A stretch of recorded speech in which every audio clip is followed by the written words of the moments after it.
When revenue is tight, most agency owners reach straight for hiring. It's the most expensive lever they have, and usually the wrong one to pull first. Here's the problem with hiring on instinct. You can feel completely slammed at 58% utilization and oddly calm at 78. The feeling of being busy is a terrible guide to whether you need to hire. Your agency's revenue ceiling comes from 5 things multiplied together: team size, utilization, billable hours, weeks worked, and your rate. Hiring moves only one of them, and it's the priciest. A full-time hire is the most expensive move you can make. 90 to 180,000 a year loaded, 60 to 120 days before they're productive, and it drags average utilization down while they ramp up. So check the cheaper levers first. Lever 1, raise utilization. If your team is below 70%, closing that gap costs no cash and lands within weeks.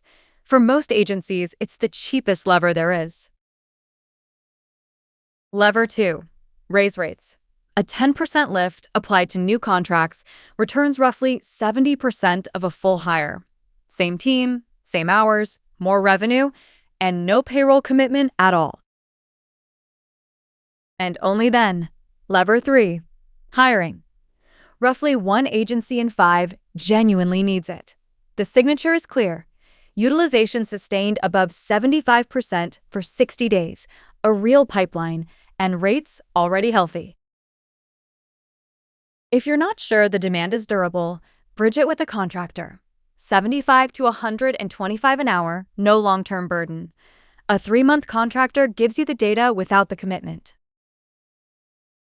And one rule above all, never hire on less than 60 days of sustained strain.